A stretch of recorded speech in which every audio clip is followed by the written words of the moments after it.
Doc? I'm wearing my Flash t-shirt. I just got McDonald's for dinner. I have my HyperX white and purple headset. I'm not using it, but I have it. The only thing that could make this more 1996 is if at McDonald's I had eaten an Arch Deluxe. Hi, I'm Devin with the Say Report, and this is a time capsule episode discussing Sejohn's favorite movie, Space Jam. yeah, my favorite movie. All right. First of all, let me say that it's not truly 1996 unless you got yourself a kid's meal with a Space Jam toy in it. Did you do that? I did. Elmer Fudd right here. Let's see if I can get a shot. Oh, no, I knocked it over and muted you. You're all set. All right. Nice. Oh, man. Bad placement for that. Of course I got the Space Jam tie-in. I mean, if marketing's not going to work on me, what's the point? I mean, if marketing's not going to work on you, then Space Jam's not going to work on you. So let's talk about some Space Jam. All right. So before we kick this off, hi, I'm Devin Decker of the Say Report. Here's a little background information. If you're going to do a podcast with Sejohn Sarowick, then you are accepting an inevitability. And it's not Thanos. It is that you're going to have to talk about Space Jam. And willingly knowing this, I still engaged in the devil's contract with Sejohn Sarowick to do the Say Report. And I thought that I might be safe. I thought that if I can just steer us away from Looney Tunes or nostalgia or basketball, we'll never have to talk about Space Jam. And there've been some dicey situations before, like when we reached that third outer ring of meta back in 2019.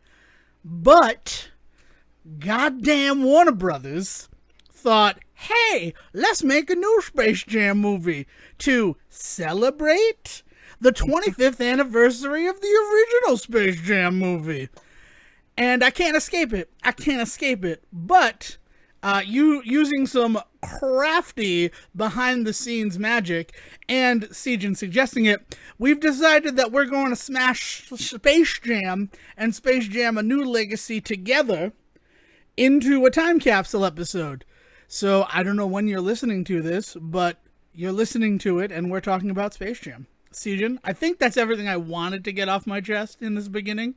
Yeah, so just a few things here and there that we should do to pick up some pieces. Like, inevitably, we are going to have to talk about Looney Tunes back in action for a moment, right? Like, even though we have dedicated an episode length to that, and you can go back and get our full feelings on that. But it's going to be hard to talk about this movie and not talk about some specifics in that film as well.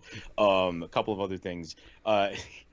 So let's just address like the elephant in the room here, right? Like, we all have to come to terms real quick and real fast with what Space Jam as a franchise, which is what it is now, a straight up franchise, what it truly is, right? And like, Space Jam is basically Warner Brothers' attempts to keep the Looney Tunes as relevant as possible. And I mean, when I say Space Jam as a franchise, I include in that Looney Tunes back in action, right? There is this feeling with all three of these movies that there is this sense that, like, the Looney Tunes were just kind of on the edge of everybody's consciousness, so we need to do something to kind of just, like, kick them back, like, to the front of the line, right? And it's even to the point where it's straight up acknowledged in this movie that, like, the Tunes are kind of the low-level rejects of the Warner Brothers universes, right?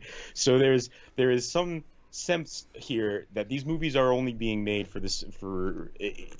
in an attempt to keep the Tunes relevant as a marketing entity, right?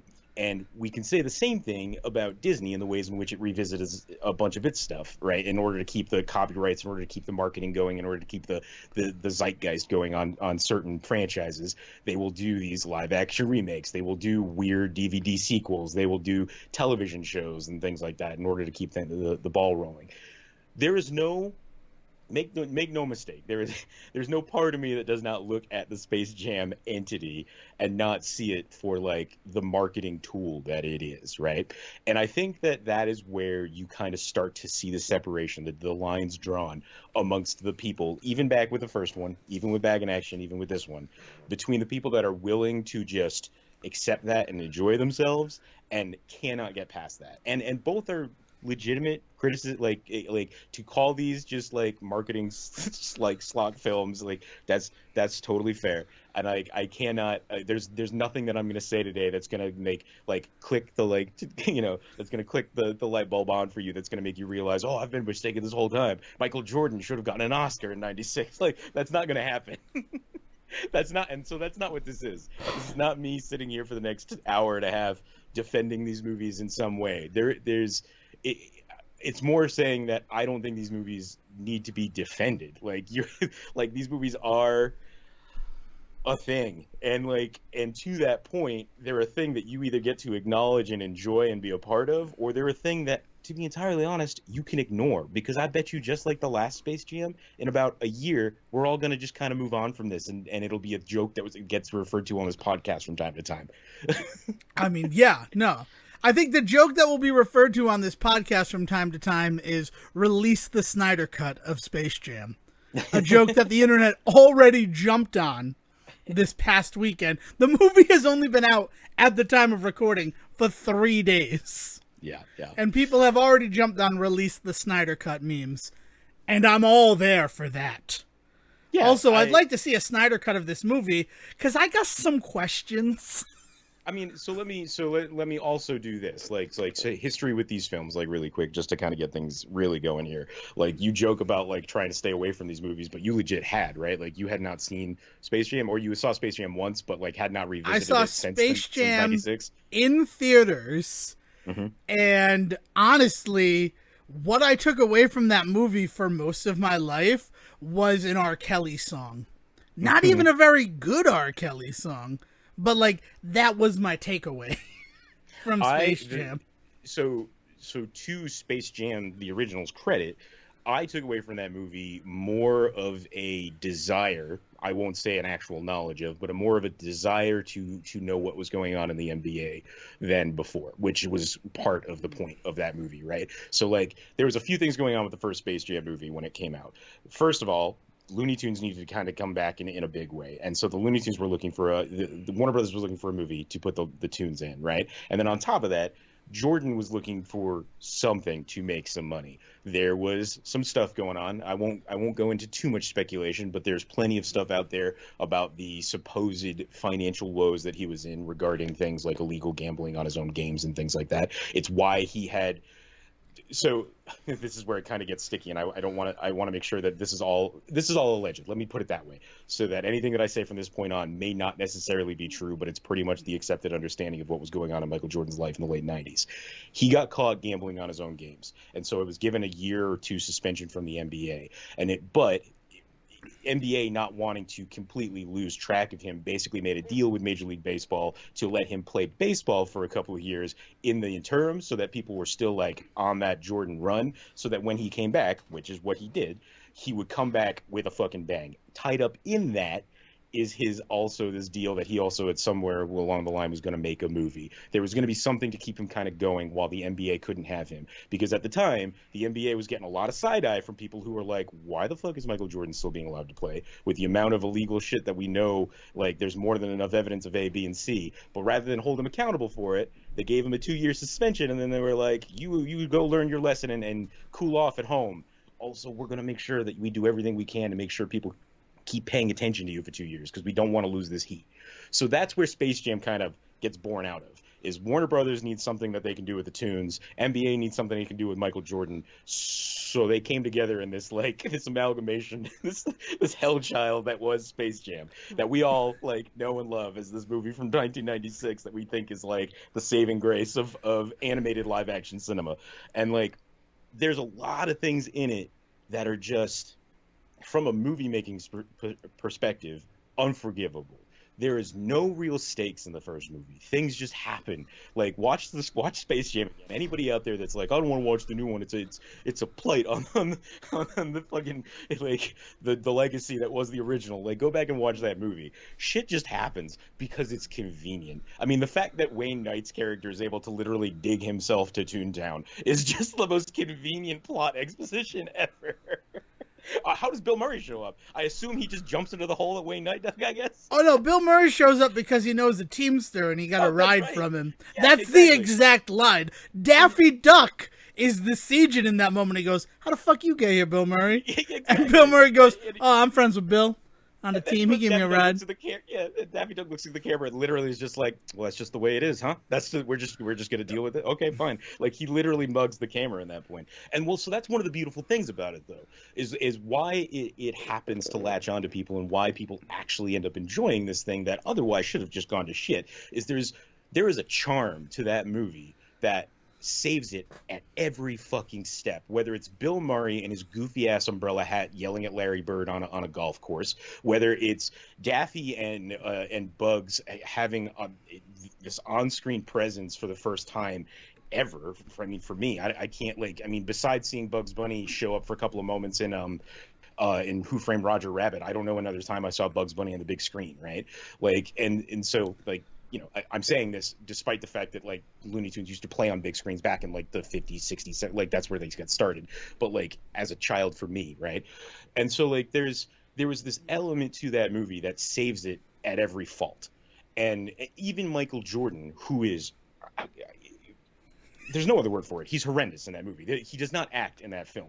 And part of that is because I mean, hey, he's not an actor, but to take that away from it for a second, he's also acting to nothing. The majority of his stuff in that movie really is on green screen, right? And so like there's just not much going on there. And so there's a lot of, he's not given a lot of opportunity to begin with. Add to that the fact that I mean, I would argue he's phoning it in. Somebody else can argue against me, but I would argue that he is there for the paycheck. No. See, even Michael Jordan admits that he's phoning it in when his last line in the film, after credits scene, is Michael Jordan looking at the camera and going, "Can I go home now?" Yeah, exactly. Meaning that he is left in Toontown, by the way, at the end of that movie. But yeah, right. So there's that element going on to it. So there's all of these pitfalls that movie has, but it is constantly saved by the fact that there is a level of absurdity and fun to be had there, right? Taking that concept to the next level, you end up with Looney Tunes Back in Action. And as we talked about in our episode of that, it is such a better movie because everybody there going into it kind of knows that that's what they're getting into, and they play in that space rather than Michael Jordan, who spends the whole time not wanting to be there. You end up with Jenna Elfman. You end up with our boy Brendan Fraser, like just basking in that universe. Or I mean, to that point, Steve Martin, who just steals scenes in that movie because he is just insanely in on the joke, right? Like to the point where it's almost detrimental to most of his scenes in that movie. We turned them into monkeys. They build the shitty product. We turn them back into humans and they buy it. So all of that is to say that like going into Space Jam: A New Legacy, like that is the context that I personally am bringing going into watching this movie. And because of that context and because of some choices that they make with this film, I had a hell of a good time with this new movie, man. I mean, like, I would argue that it might be my favorite out of the three. It definitely surpasses the original for me. Anybody out there is telling you that it's not worth going to see this, just watch the old one, has probably not gone and seen the old one in a while. And if they have, they are watching it with some thick rose-tinted glasses. This one has, not just does it have that level of charm that the first one had, on top of that, there's just some actual good, like better, I won't say good, let me put it this way. There's better movie making in this one than there is in that first one. Well, there's a story. There are stakes. Like, you're engaged by this one. I didn't know anything about Space Jam: A New Legacy until I went and saw Black Widow in theater. That's the first time I saw anything related. You were aware to it was Space... coming, but I knew it was coming. I had avoided everything about it, and I saw a trailer before Black Widow. But you weren't like the kid next to me who saw the preview for this movie and clearly had never seen it before and turned to his dad at Black Widow and said, "Dad, I think that's going to be a weird movie." No. I saw Black Widow with my friend Justin. Shout out to Justin. I don't know when this is going to air, Justin, but I gave you a shout out, so I think we're even. And I looked at him and I said, "So that's really going to be the plot of the new movie?" And he's like, "I guess." So we have been talking about the new Space Jam because of that trailer and that shared experience, just watching the trailer. And he sent me two very diametrically opposed headlines for Space Jam: A New Legacy.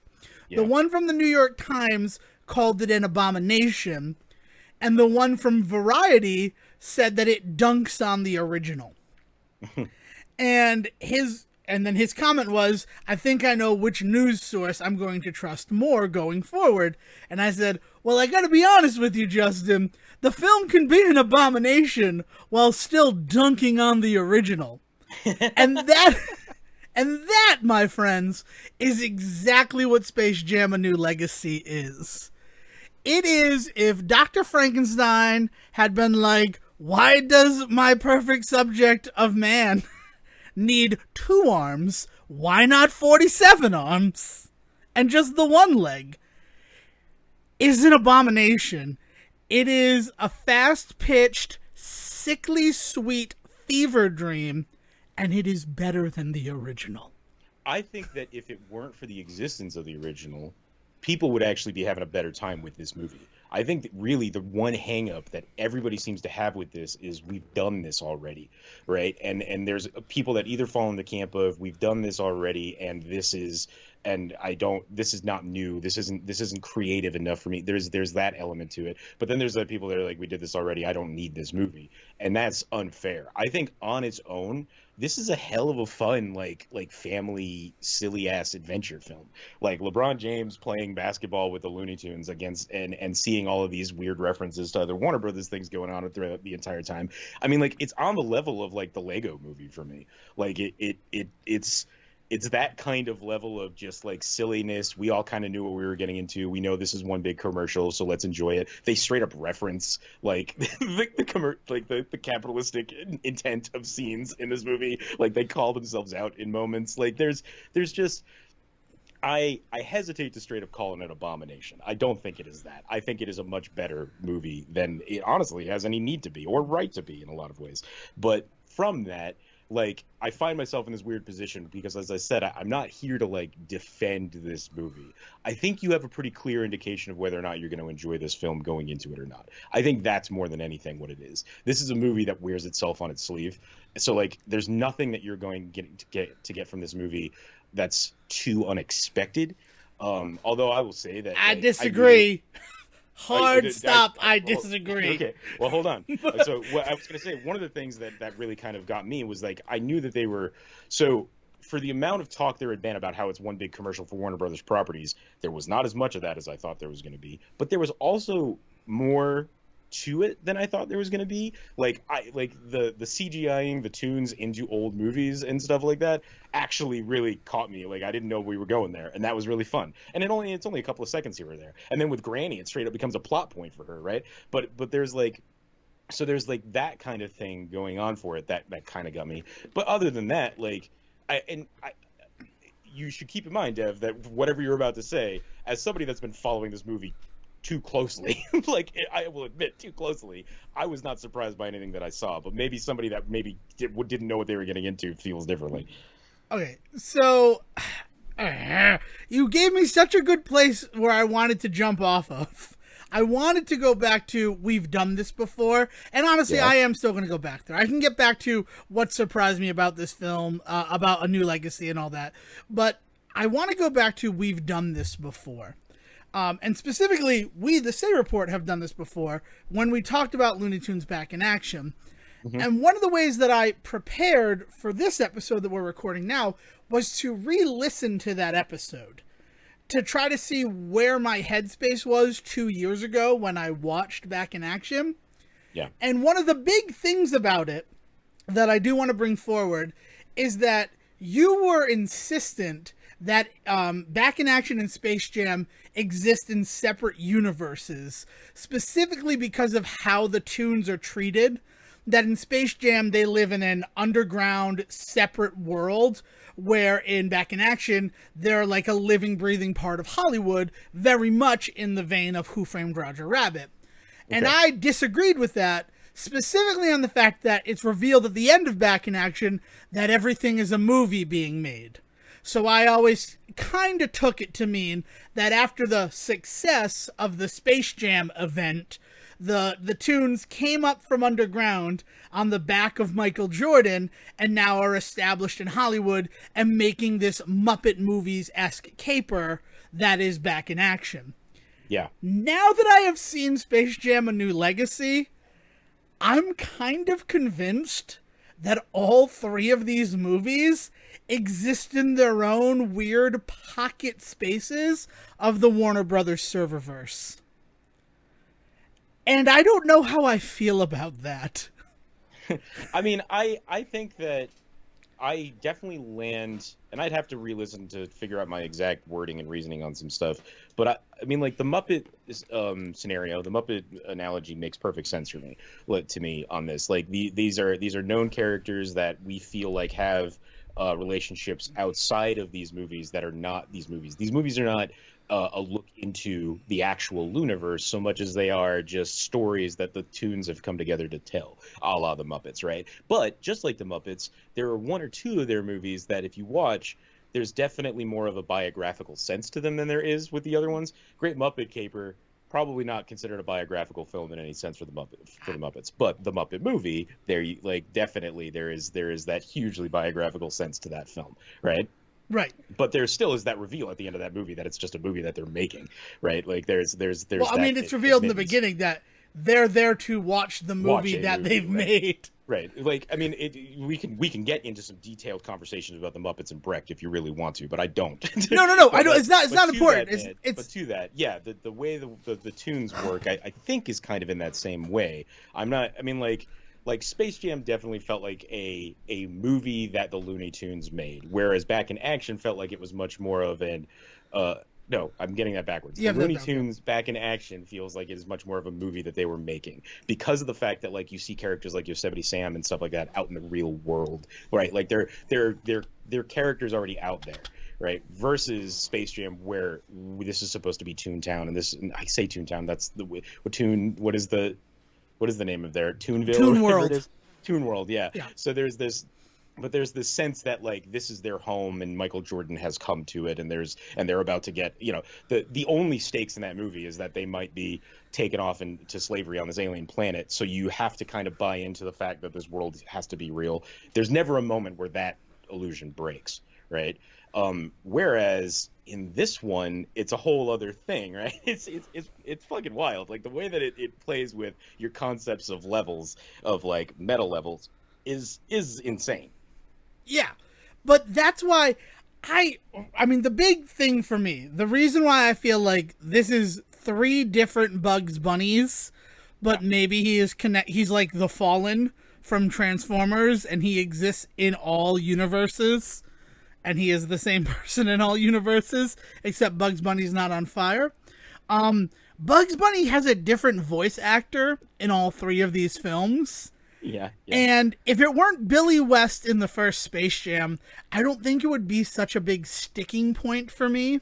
But the fact that, I mean, wrong-sounding Muppets is just part of the vocabulary of pop culture these days, right? Right. Yeah. I've never really thought of wrong-sounding Looney Tunes because those original Looney Tunes that we were inundated with on Nickelodeon when we were very young, though all of those people had like passed away when those were showing.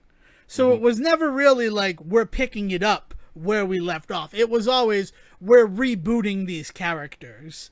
Whereas with the Muppets, they're still trying to sell me on the fact that this is the same troupe of actors that you were introduced to in the Muppet movie and then tuned into each week for the Muppet Show. Yeah. Right? There's a meta level to the marketing that they are supposed to be the same person the whole time, whereas with the Looney Tunes, they've never attempted that. Right. Well, until some weird stories here and there, like the jokes in this movie where they talk about like Michael Jordan and stuff like that. But anyway, yeah. Right.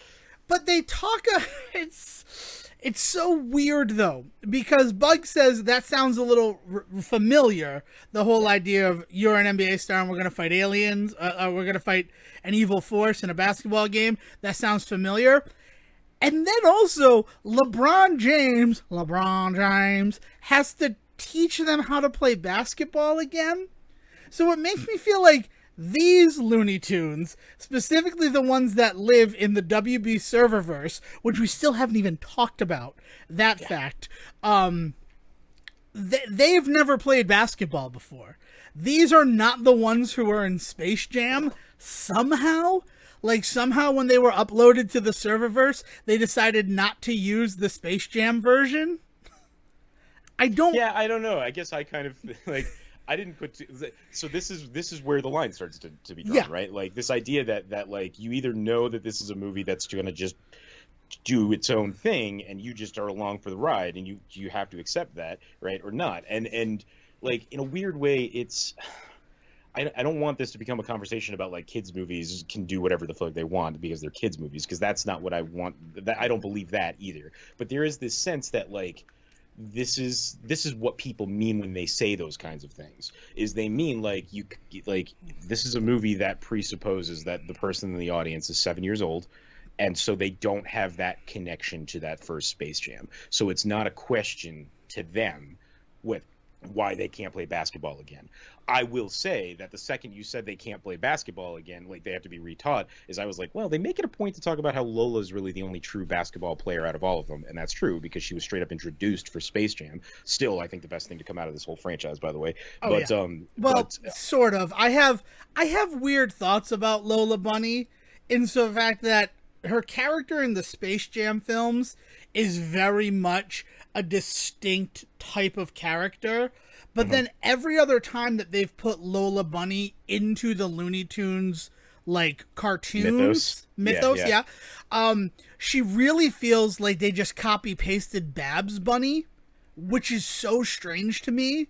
But like Babs Bunny had Mm, that sort of zaniness to I her mean, that yeah, Lola doesn't have in Space Jam, either yeah. one.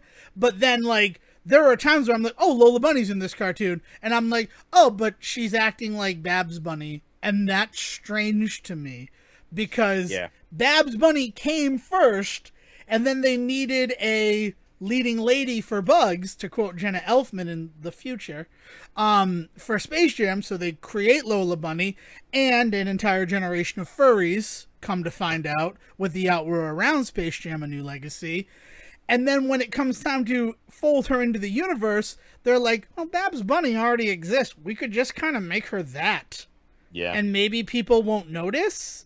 But it's that same thing you're talking about. It's that presupposition that the target audience for this probably doesn't know Tiny Toons.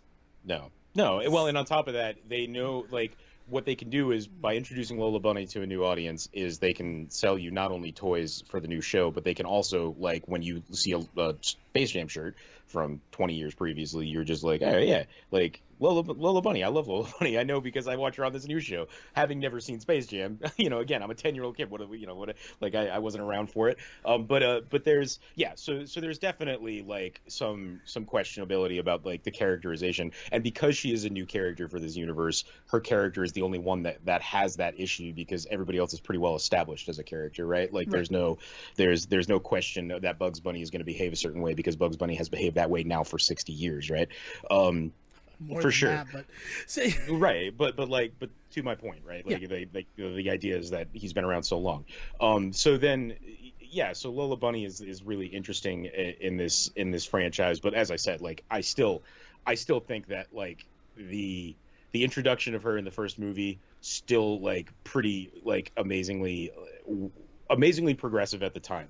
Not in retrospect, definitely some questionable stuff that goes on. The fact that they have to have a love story between her and Bugs for the movie is unnecessary, which I think we like even pointed out back when we talked about her with Back in Action. Is that Hmm. like the idea of having to introduce a leading lady for Bugs Bunny is unfortunate, right? But then this movie actually takes it the next step, and that relationship is just not there.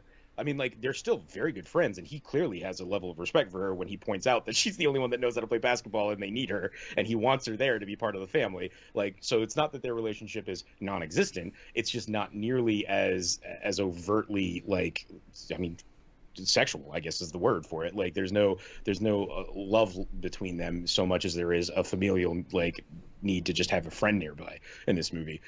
Most noticeably, actually, one of my favorite moments in the new movie is when right at the end of the game, everybody else is celebrating, all this other celebrating is going on, but we've just seen Bugs sacrifice himself, and everybody else is jumping around. But in the long shot, you can see Lola is the one person actually walking over to Bugs to like check on him. and like she is clearly worried, whereas everybody else is like cheering and all of this stuff, and people are starting to disappear up into the sky. In the long shot, you can actually see that Lola is the only person not celebrating and actually like going to Bugs. Like just it's little details like that that give this movie the subtlety that the first movie did not have. I do not mean that this movie is subtle. I want to make that clear every time I say this. I do not think this is a subtle movie. I just think that it has more nuance than the first one did, and I think because of that, it is a much more enjoyable movie for me. Yeah. So to rewind to the original Space Jam and Lola Bunny's introduction, it's so strange that they give her such like good character development. That first scene is so good, and then she is just an object for the rest of the movie. She's just a tune. Yeah, she's not. Yeah. It is so. It's like she exists only for Bugs Bunny to eventually win. Yeah. And I think one of my favorite little moments in Space Jam: A New Legacy is they recreate Bugs saving Lola from getting crushed with Tweety and Speedy Gonzales, and I wondered if I was going to see them Frenching later in the movie. But it doesn't happen. No, just spoilers. And also spoilers. We didn't say that up front because we didn't know when this was going to release, but there are some spoilers. Sejohn touching on the fact that Bugs sacrifices himself. We probably should have said that before, but also, hopefully at the time you're listening to this, Space Jam: A New Legacy has been downloaded into all of our phones against our will, and you've probably already seen it. You've been forced to watch it and forced to love it by the serververse. But like, so let's talk about some of the subtle things, right? Like, I don't want to get too far away from that because, as I said, this is not a subtle movie, but there are these little pieces here and there that I think really make it, to me, fun, right, and enjoyable and actually kind of intelligent. First of all, the entire acknowledgement of this film, the villain being Algae Rhythm, the algorithm that figures out for Warner Brothers, literally the algorithm that makes movies for them. This conversation that's been in the air for a long time now, well over a decade, about how the machine at WB and the ways in which they shape things is detrimental to the actual art of the film-making process that they are hoping to take part in. We talk about this, you and me, Dev, all the time. Every time we talk about a DC movie, the idea that there is clearly just a machine at Warner Brothers just pumping out DC universe scripts, DC movie universe scripts, is like par for the course for our conversation. The fact that that is not only acknowledged in this movie, but then like turned into the villain of this film was amazing. The fact that we ain't going to get any residuals when they lifted straight conversations as this character's like motivation. Yeah, it's gonna hurt. It hurts a little bit. It's gonna hurt a little bit. I mean, even if it's like 18 cents, I'd be okay with it. It's very. What it did for me. The fact that they have all of this technology that they're just like kind of cash about. They're super casual about the fact that we have a machine that can digitize humans in our basement that also will tell you exactly what you will like based upon everything that we've created ever. But also touching on the fact that they are planning to move into the phase of digitizing actors so that they don't have to make the actor doesn't have to be present for them to make a movie, right? Like that whole conversation. And then they go on in the movie to use that some technology to digitize the tunes into old movie scenes. Yeah. Behind all the classics, like there's so many buzzwords in this that like I'm now more convinced than ever that the reason that they made this movie, not just to keep the tunes fresh, not just to live in the nostalgia of Space Jam 25 years later, but also to make it so absurd in the eyes of moviegoers that any of this is real. But when it happens in 2, 3, 4 years, when suddenly you're just like, oh, all right, this is a thing that exists, right? We knew this. We're okay with this because we were aware of this. This movie is The Prestige, ladies and gentlemen. They want you looking over here and being like, it'd be absurd that we have Don Cheadle in a computer creating movies. Why would we have that? And meanwhile, you coming to a theater near you as Batman. Yeah. Somehow. But you know, and then the other kind of like subtle thing that I want to point to that I think is, again, a sign of good filmmaking, despite the fact that I don't think it resulted in a classic film by any stretch. But the idea that we talked about the idea with Bugs. Spoiler alert again, I guess. Sorry for No, not you don't saying need it to the do it first time. again. We've But given the spoiler alert now. but the idea being that like we see this, we see the setup for the glitch and Bugs and all giving himself over to the idea of the glitch within the system and all that stuff. We see that from such an early moment when when Dom is showing his dad the game, and it is something that kind of pops up a couple of other times throughout the movie, because we also see at one point Cheadle start to glitch, and he calls it buffering, but it is a direct reference to the glitch that is actually within the game. It didn't come out of nowhere, where there is kind of this moment where the stakes and suddenly like leap at the end of the first movie, because Michael says to him like you can take me but everybody else goes, and suddenly that changes everything for the end of that movie, because we might lose Michael Jordan. somehow like 10-year-old me thought that was the worst thing that could happen after only really paying attention to the guy for like an hour of my life. When really the worst thing that could happen is him going back to the NBA. Now is number 45.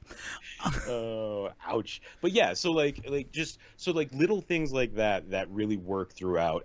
You know, Granny and the idea that she is found as Trinity in the Matrix, and then her power at the end of the movie happens to be this very Matrix based like joke, right? Like, Well, she knows that she's still in the computer. She's still jacked in.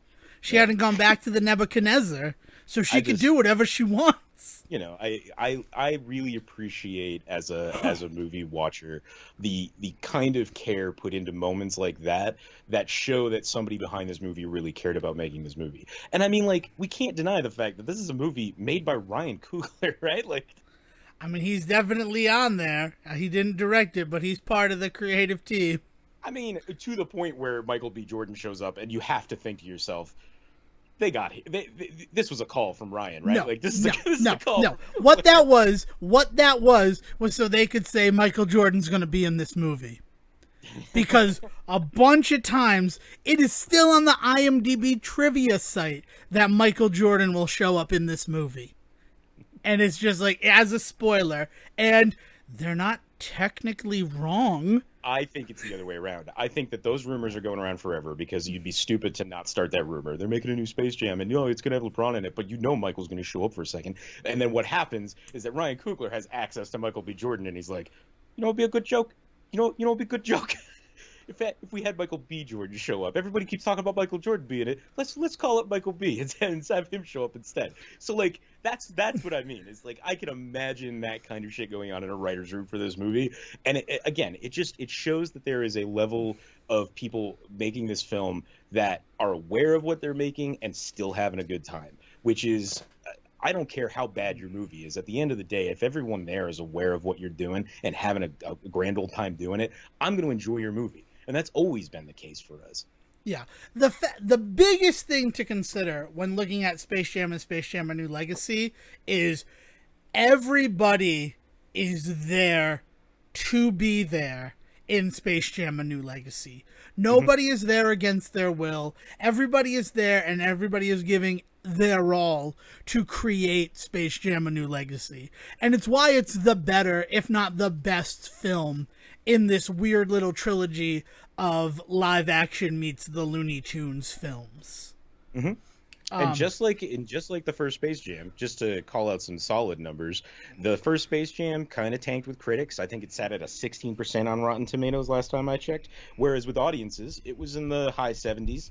And then this movie has a solid 36%, I believe, with critics. It might even be lower than that, but it has an 81% with audiences. So just like the first movie, it's not doing gangbusters when it comes to these people judging it as like some, version of art that they want to see on screen. I can't speak to why people are expecting this movie to be anything more than what it is. The fact that it's being called out as just a giant commercial for Warner Brothers is astounding to me, because there's not really as much in it as those kinds of critiques would lead you to believe. But then on top of that, like, it's no worse than half of the other Warner Brothers movies that we've seen in a while that do this kind of thing. Also, it's the Looney Tunes.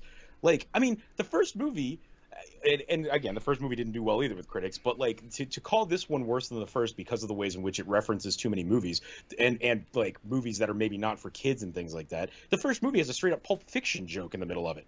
Like what? Like there's like those moments existed before, and those moments have always existed in Looney Tunes. This is like watching Bugs doing opera and being like, "Oh, kids don't get opera. This is just to sell opera tickets." And it's like, no, it's a reference to what is considered high culture, and it's a low culture thing taking a shot at it. That's comedy, folks. Like that is comedy, folks. Yeah, it's So I want to talk about them being put into the movies, because that was when it was at its most fever dream-ish for me. Oh, for sure. Yeah. And that's it. And what really threw me, and it was the punctuation of that, which was Rick and Morty showing up. Like, I was having a good time. And I'm like, this is fun. Casablanca. Oh, we got Foghorn Leghorn, Dennis Tedjaris, or whatever her freaking name is. I really love that this film took the time to swap Bugs and Daffy as Superman and Batman, because that had been long-standing who they were. So it was cool seeing them play with that trope. And all in the DC, but like, credit where credit's due. Another subtle moment that I loved. All of the people besides them animated in that universe straight up look like they were animated out of the old Justice League show. Yeah. With like the like beady eyes and the mouths and all that, straight up out of the old animated Warner's universe. Loved that, by the way. Just another moment to point out. Sorry. No, that's fine. I mean, and that's the thing. Like, those all work. All like, that's fun. That's a great little montage of everything.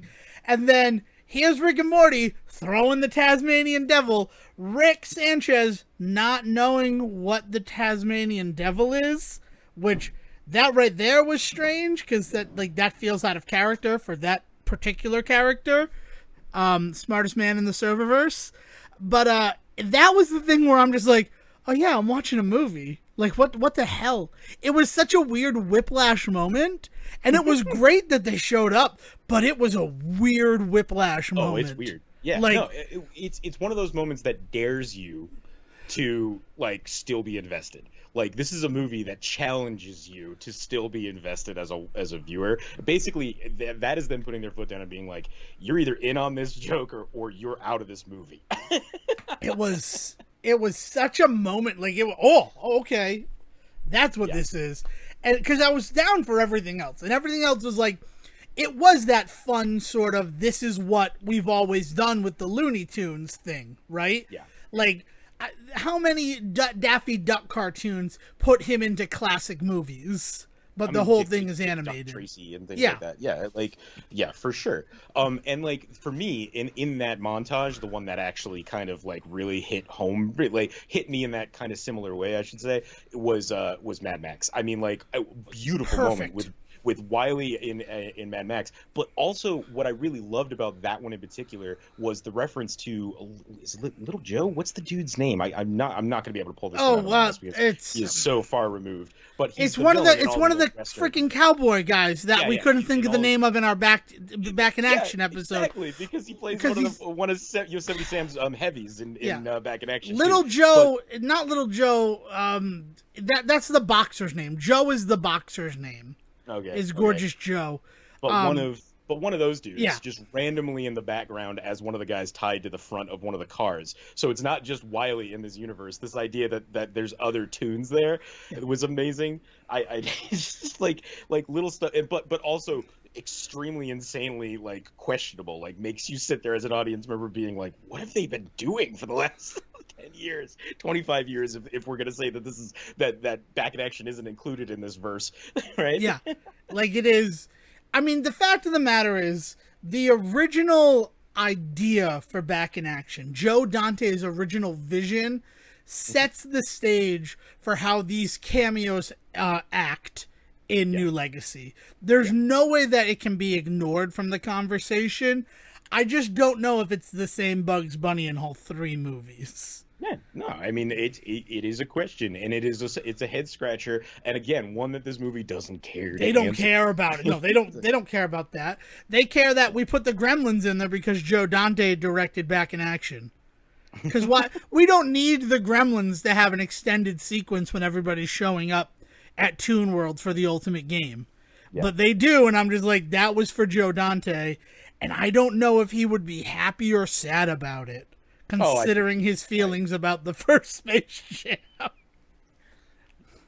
I think that Joe Dante would recognize a loving montage. You know what I mean? That's the other side of this, is that you can decide to be extremely cynical about all of this and say that all of this is just because they're just trying to pitch their shit. And I would argue in that, what exactly are they trying to pitch to me? Because everything HBO they show Max. me are They're trying to pitch you Yeah. HBO Max. They're trying to sell you HBO Max. The unfortunate thing for Space Jam: A New Legacy is that it couldn't premiere in theaters last year and be a big commercial just for HBO Max. Yeah, but they never say HBO Max. No, but I bet they would have if it had come out last year. Yeah, maybe after the credits, just a big old and said, watch it again at home on HBO Max, kids. It's like, or Don Cheadle would have said, you can, if you're watching at home and you weren't brought here, you can catch it all on HBO Max. And it's like, It just feels like this movie was made to get people to go to HBO Max, and then when the world had other plans. They're like, we're just going to put it on HBO Max and hopefully it will be a big enough draw.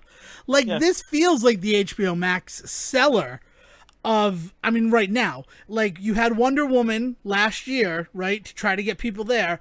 But if you're not there yet, this seems to be the thing. Like, you should get HBO Max because Space Jam's on there.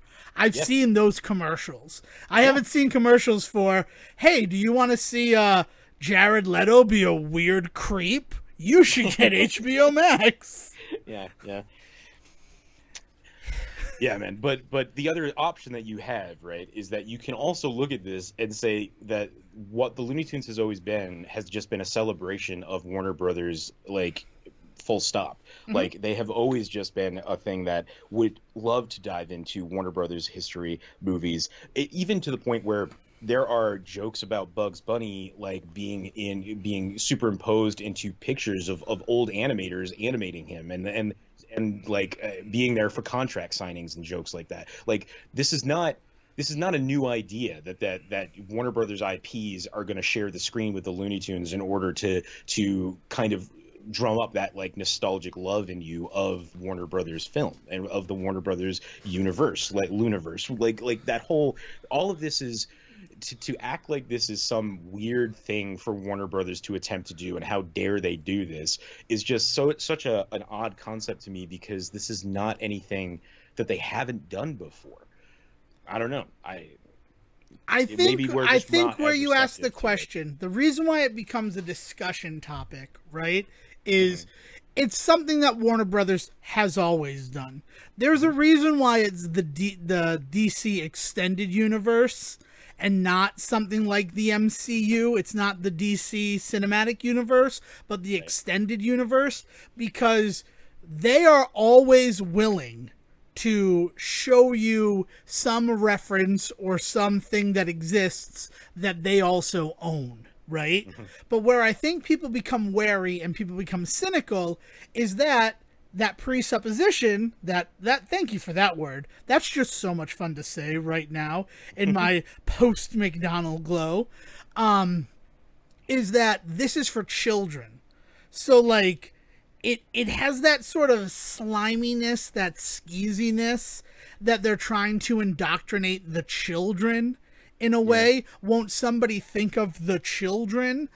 Is, I think, the only reason why we're seeing this hypercritical glance at what this film is and represents. Yeah, but I don't know, for me, it's a weird question I have to ask myself, is if this movie gets me so interested in the Casablanca joke that I want to go see Casablanca, is that a bad thing? No, it's not a bad thing. Right. It's a good thing. But it's also, you can't deny the fact that it's a marketing thing. And there are people who are already against the level of marketing that we deal with on a day-to-day basis. And then what people are doing, right, is this film is not for children, right? As much fun as it is to say this is a kid's film and the talk of a presupposition for a 7-year-old, the Looney Tunes were never just for children.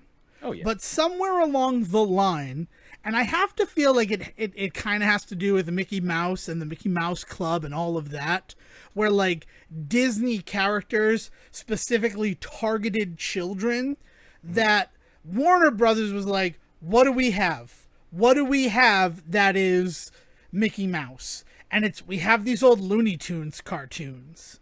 And it's why we have that discussion about, is this stuff, you know, okay for children to be watching now? Because it was fine to watch before, when the target audience was adults. I mean, obviously there were still issues. We can talk about how comedy evolves and what satire is and all of that till we run out of breath. And we're not doing that in this episode.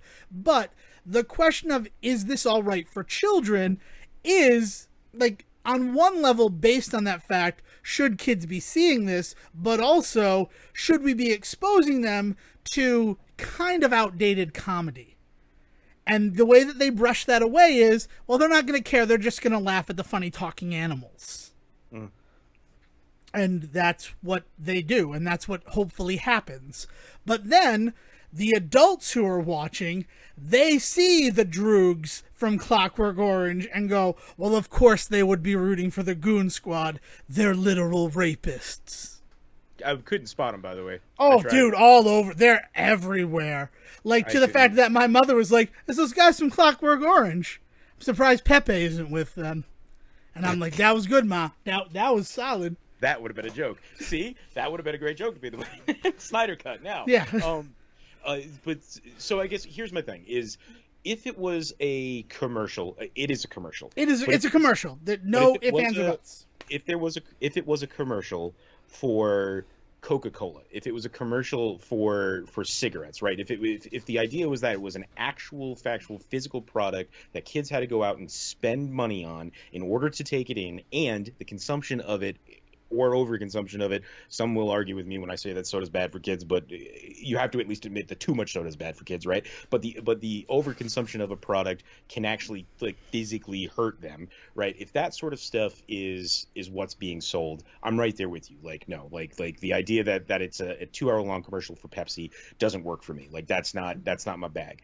But when it's a commercial for art, which is what we're talking about when we talk about the movies, when we talk about TV, that's all over this stuff. Like these are things that like I wouldn't have been exposed to if it wasn't for not just the Looney Tunes. Like Disney did this too, and you know, other artists and other things, other comedians. Like I wouldn't have really gotten into Universal Monsters if I didn't fall in love with Young Frankenstein by Mel Brooks when I was a kid. I don't know, like that was kind of my in to that particular brand of movie, right? Like and now, like you mentioned, like Universal Monsters, and everybody's just like, oh, the classics, they're beautiful, you know, like. And I'm not here to argue whether or not anybody is right or wrong about whether or not a movie is or isn't art, right? But when that is the quote unquote product that's being pitched, I'm okay with that. I don't, and you know, I'm not saying one way or the other, like why I'm okay with it, whether or not that's good or that's bad. It's just for me, as somebody that watches a movie like this, and I understand the entire thing is going to be a commercial for Warner Brothers properties the entire time. I don't mind that. Because first of all, I enjoy a lot of their product. Secondly, like there is a lot out there that if it wasn't for movies like this, if it wasn't for the Lego movies that introduce kids to all these different characters, if it wasn't for the Lego Batman that really kind of opened up the Bat family and the Bat-verse for a lot of people in a lot of ways, like there's something to the idea that like art uplifting other art is totally okay with me. And so as a viewer, it does not offend me in the way that it would if this was an entire commercial for, like I said, like Marlboro cigarettes, right? Right. But again, your mileage varies, and that's where you come towards it. And I don't have a problem with it. Like I was going to watch this movie, even though I'm not a huge fan of the first Space Jam, because I was interested and because as an HBO Max subscriber, I get it for free, right? So, like, it does that. But then there are other people who they don't want to pay to see a commercial. I don't know if these people really exist, but they are a type of person that has come to exist on the internet, in the social media sphere. There is the person who is like, I don't want to pay to go see commercials. And it's like, well, you don't have to. If you're saying that before you saw the movie, you don't watch Space Jam: A New Legacy. Don't put the money there. And you're fine, right? And you don't need to watch a 2-hour commercial for Warner Brothers. But if you see that trailer that says LeBron James is getting sucked into a computer and has to play a basketball game to save his son, and that interests you, then you'll go and you'll be exposed to all this other stuff. And if after the fact you feel like, well, that was just a commercial for all these Warner Brother properties, then the art kind of failed to grab you and distract you from that. Because as you've mentioned numerous times, and I think it's a wonderful time to dive deeper into it, the Warner Brothers stuff is not as bad as everybody is making it out to be. It's really not. Yeah. I mean, like, I think so somebody broke down online, like, it's like 20 minutes before you actually see a Looney Tune, like meet a Looney Tune, and then it's like an hour before basketball is played, and then there's never a moment where they're in space. So this whole movie is just a bust. Well, it's Cyberspace Jam. Let's right. So yeah. So I read that before I saw the movie, right? And I was just like, oh, I have to watch this movie before I can form any real opinions on it. But that's a very funny comment. Like, I'll vote for you on Reddit, I guess. Like good for you. Like, they did the math, I guess. But like, watching the movie, first of all, it's a 2-hour film, so 20 minutes before it actually kind of gets into the plot is. That's how movies work. That's right. That's called setup. Right. And so like I'm okay with that. And like, yeah, there's some unnecessary setup in the beginning. I think the entire first moment with young LeBron is unnecessary for what they eventually tell as a story, even though it sets up the idea that like him as a kid got LeBron hates video games. So it sets him up to talk like bad to his son. I didn't need that, but you know, it is what it is. It's there. It's only 5 minutes of, again, a 2-hour movie, so I moved on past it by that point, right? But anyway, so yes, it is 20 minutes before they get to the Looney Tunes stuff. But once they get to the Looney Tunes stuff, it is a Looney Tunes movie. Like, to the end. Yeah.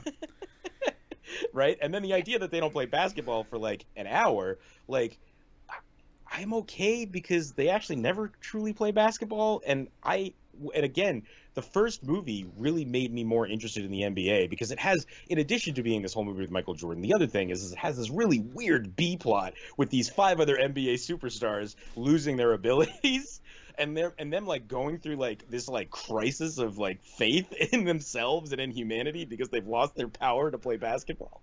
It's a really weird subplot for that movie that as a kid I didn't understand, and I think it was what the result of that was man, these guys really love basketball, like to the point where if it was taken away from them, like these guys look like they're on the verge of jumping into the ocean. Like, I gotta watch more basketball. Apparently it's some deep shit. And it's not that it's not.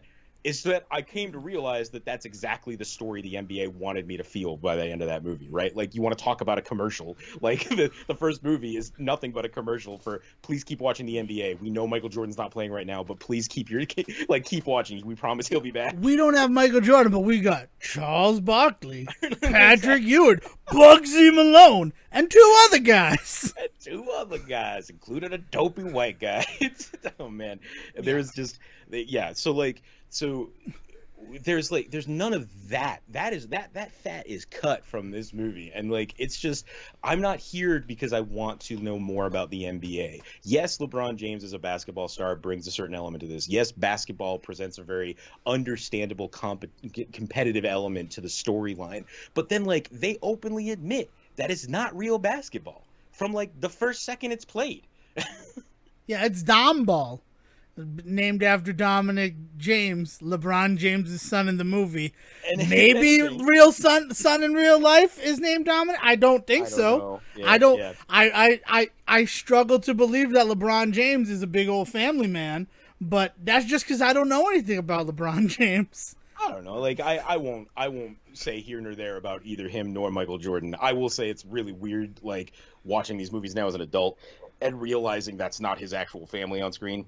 Yeah. Like one of the things that, like, as a kid that really got me about Space Jam is I loved all of the stuff with like Bugs and Daffy showing up and meeting Jordan, like Jordan's kids, and like, oh, they're being really sweet to Jordan's kids, and he gets to fight with Jordan's dog and all of this stuff, and then like learning like 10 years later, like that wasn't actually his family. like head slap moment, like what, like why did I think that was actually his family? LeBron James is not married to Sonequa Martin Green. I'm going to try to spare future Sejohns that head slap moment. Look, I'll be honest. I had that moment as I was watching that I IMDb'd it just to make sure I was not going to get caught in the same hole. And I was aware that it was not his family 5 minutes after I, started. I mean, dude, the best story about not being his family is the one who plays his older son had like tried to go audition for the Dom role. And they're like, "Oh no, you're too old for it." But he had lied in that interview and been like, "Oh, I'm real good at basketball. I played varsity in high school." So that's why he got the callback to audition to be the older son. Yeah, and it's just like they paid him back by hitting him in the face. What was it? 3 times? 3 times with basketballs. That freaking automatic ball machine. That's gotta be real too. LeBron James probably has that. That's the only real member of LeBron James's family that showed up in Space Jam. I also want to take this hot second because I don't know if I said this earlier, and if I did, I don't mind reiterating it. I think the other thing that really makes this movie work in such a better way is that LeBron James is actually a more than decent enough actor, especially for this movie. I actually had a moment where I thought, if you actually got like a director and a script behind him that meant something, like I'd actually really be interested in seeing LeBron James do some heavy duty acting work. This movie is made all the better by the fact that like he is actually funny. You don't have to depend on Wayne Knight and Bill Murray to be the ones making jokes, because LeBron James actually can make a joke and actually like hold his own against like a Bugs Bunny on screen for at least the 2 hours of this movie needs him to.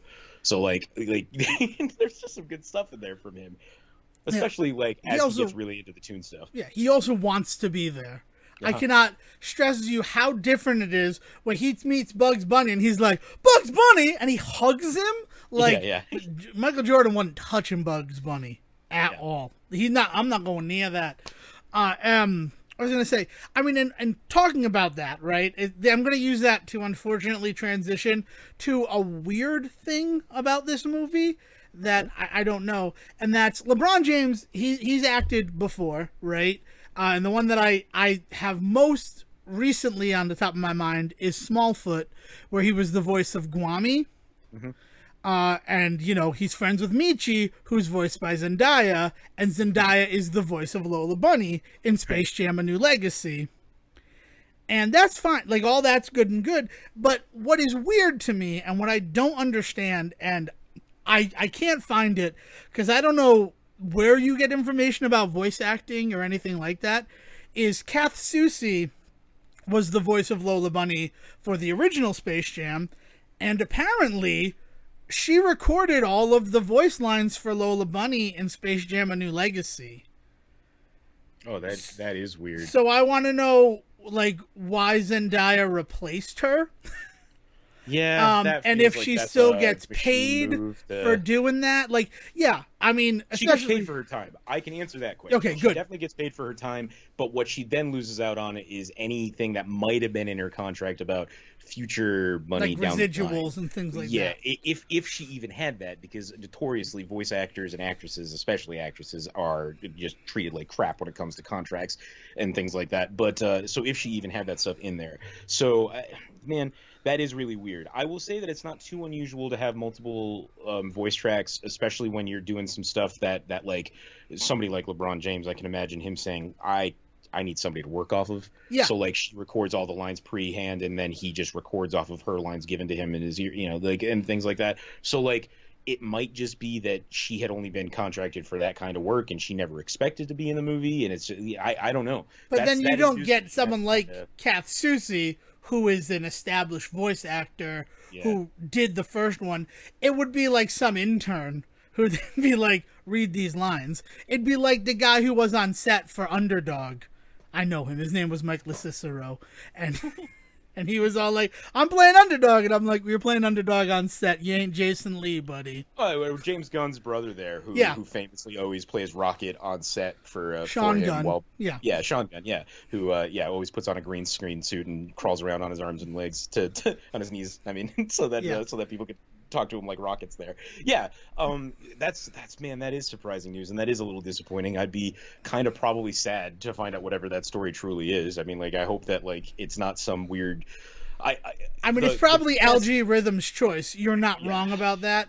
It's just, I was so disheartened to hear it, and I think it hit me harder because I recently watched the Jetsons movie from 1990, and the voice actress of Judy Jetson, Wendy Cabot, she had recorded that whole movie, and Tiffany was just going to do the singing voice of Judy Jetson in that movie. Right. And then some guy at Warner Brothers said, nah, kids love Tiffany. We're going to have her do the whole part of Judy Jetson. So Tiffany recorded all the lines, but then because of how bad some of her takes had been, they ended up using the original Cabot track in the actual film. And then that led to a whole, like, issue. I mean, you want to talk about a movie that we're probably going to give the time capsule treatment to one day, and we may never. The Jetsons movie? No, we're just going to talk about it here. We're just going to talk about it in this one, because I can't watch the movie again. Because you want to talk about a fever dream. That movie is a fever dream. Now, you're not talking about the Jetsons meets the Flintstones, right? You're talking about the Jetsons. I am talking about the Jetsons movie where George Jetson becomes a vice president on a asteroid up in space that they're mining for sprockets. And you mean the movie that they stole the entire plot line from to make the Flintstones movie with John Goodman? Yes, exactly. It's the exact same movie. You're not wrong. It's ridiculous. But like George O'Hanlon, the voice of George Jetson, he suffers a stroke while they're doing the movie. So it delays the film, and that's why it gets pushed out. He is then recording the lines of George Jetson and suffers a second stroke while in the recording booth and ends up dying in the recording booth just as they record his final lines.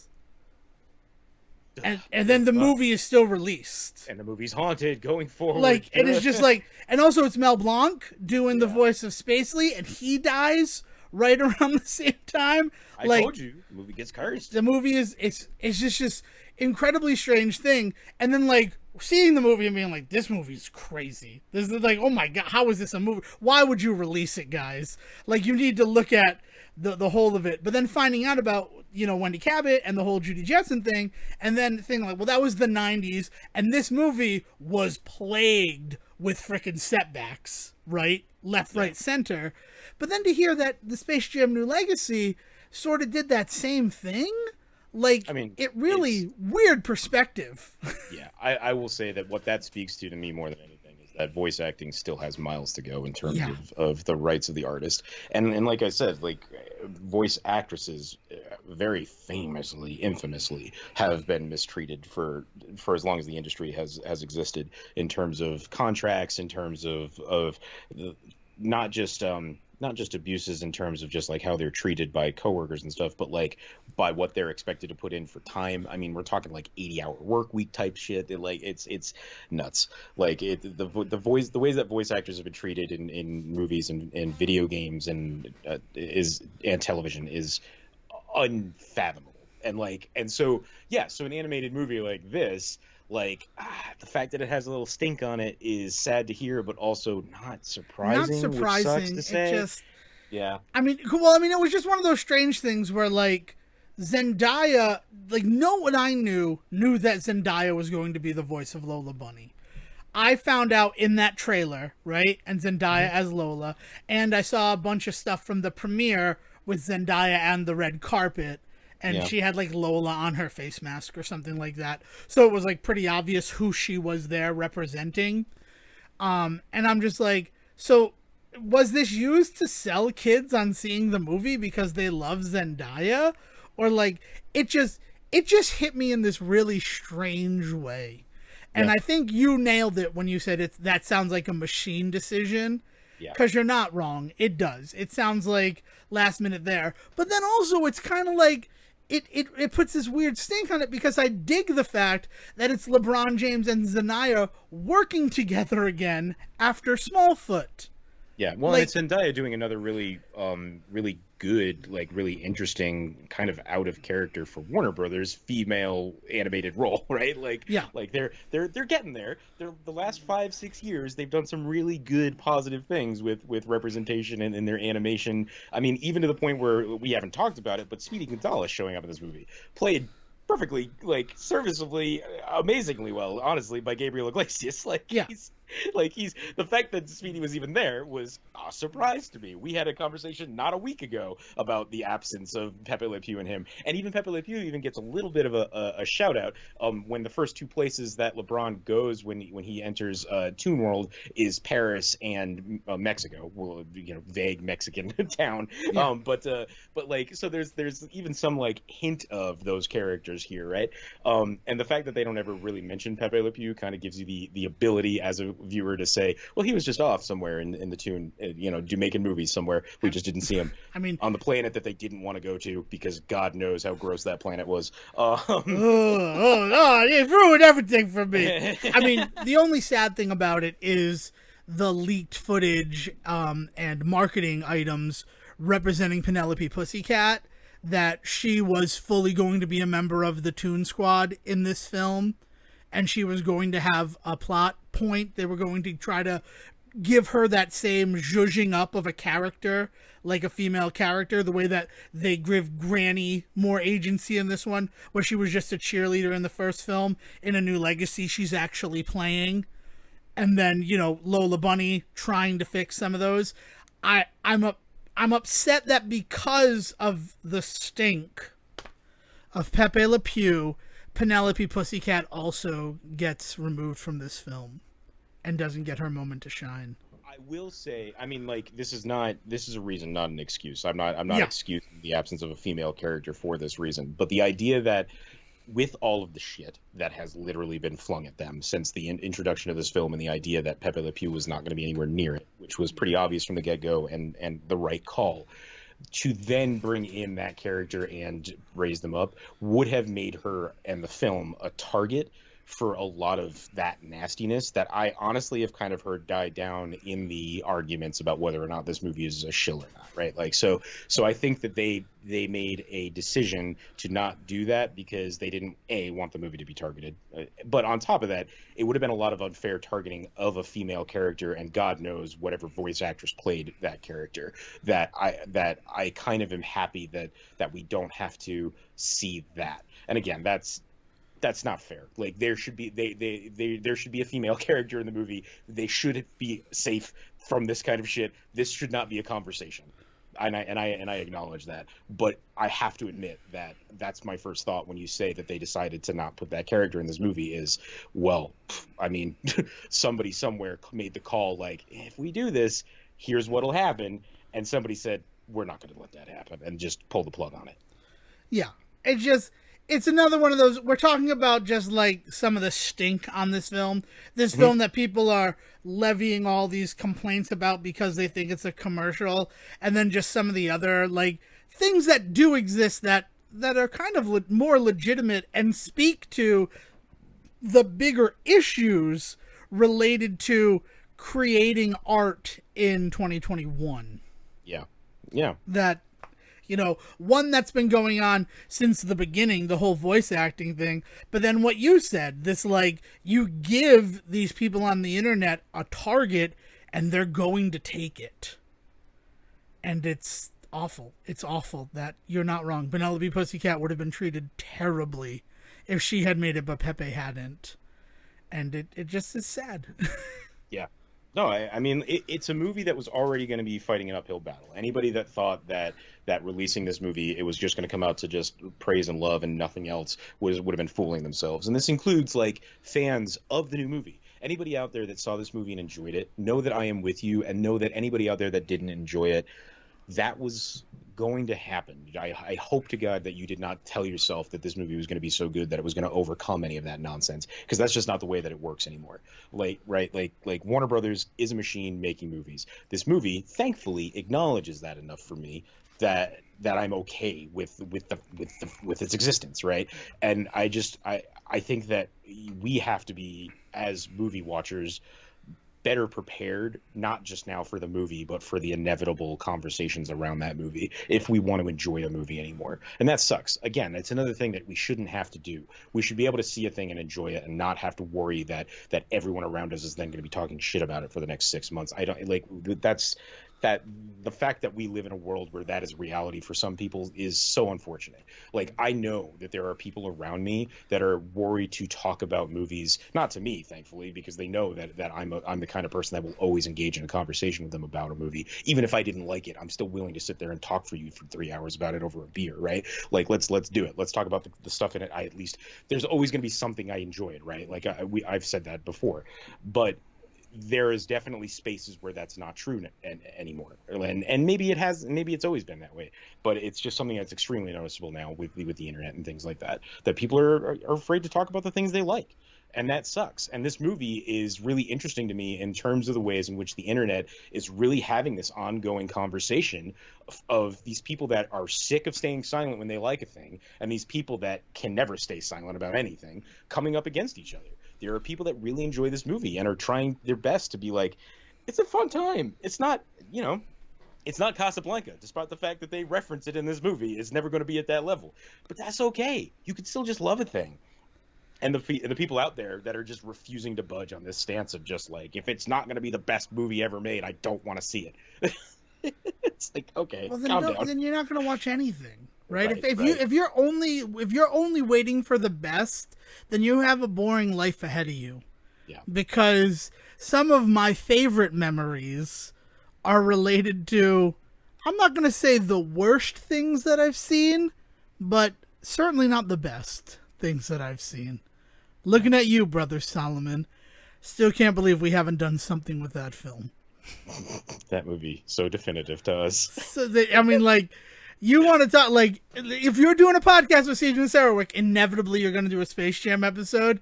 If you know Devin and Sejohn, inevitably Brother Solomon is going to happen. And Brother Solomon's going to come up a conversation around you, and then at some point you're going to end up watching it because it's going to be referenced so much that you're just going to be like, I either need to watch this movie or stop being friends with you guys, and we won't let the latter happen.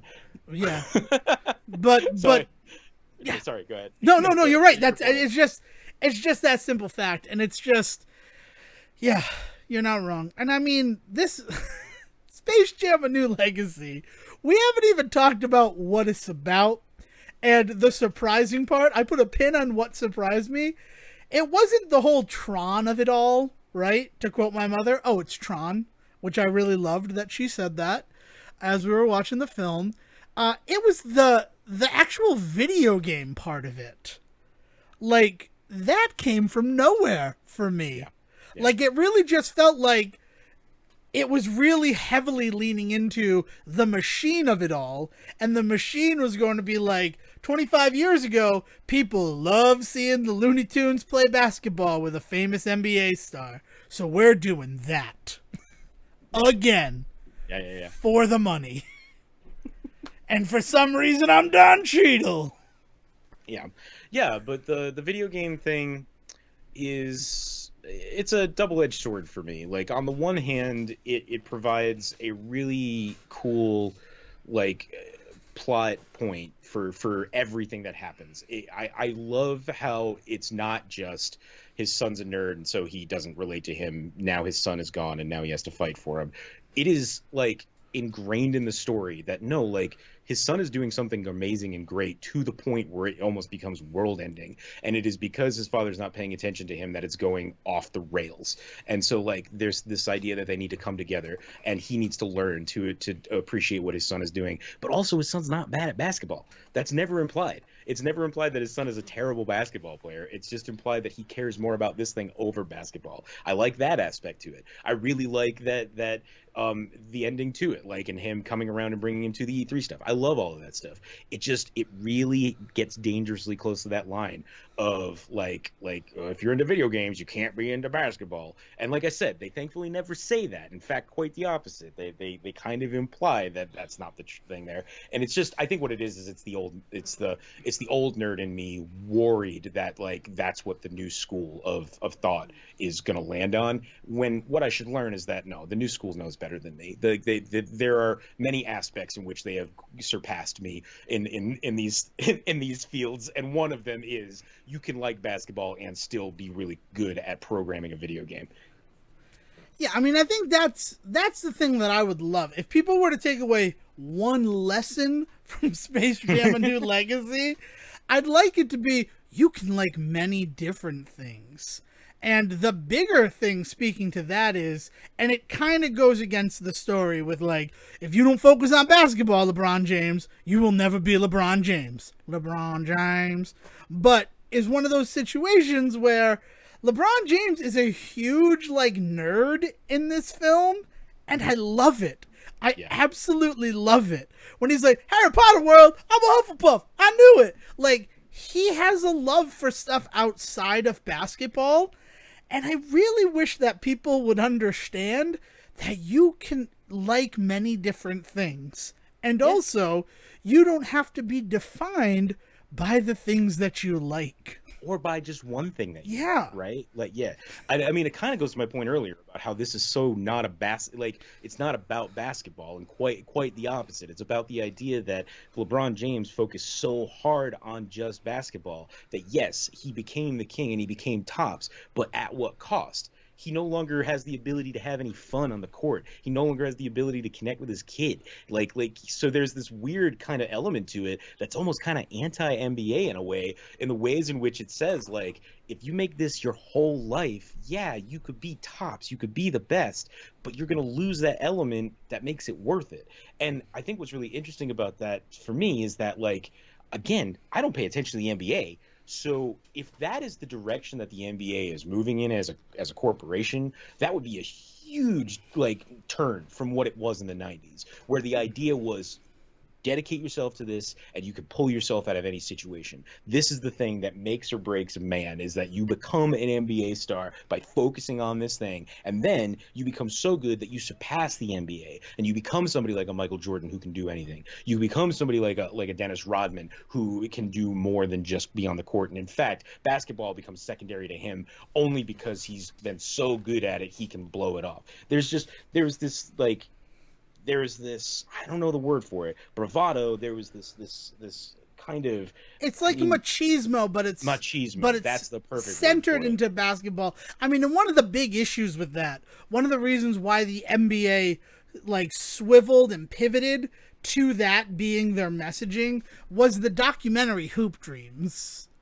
Like it's so weird when I think about growing up in the 90s, how big a fucking deal it was to become an NBA star. It was. Like, I think about the kid who lived across the street from me, and he would play basketball in the street until like 11 o'clock at night. I could still hear him dribbling and stuff from my room. And, you know, like one of those situations when you have a kid like your age across the street, you either become best friends or enemies.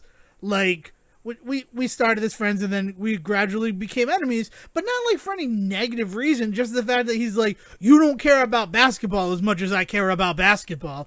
And I'm like, no, I'd like to do other stuff, right? Because like sleep at night. I don't think you're going to be in the NBA.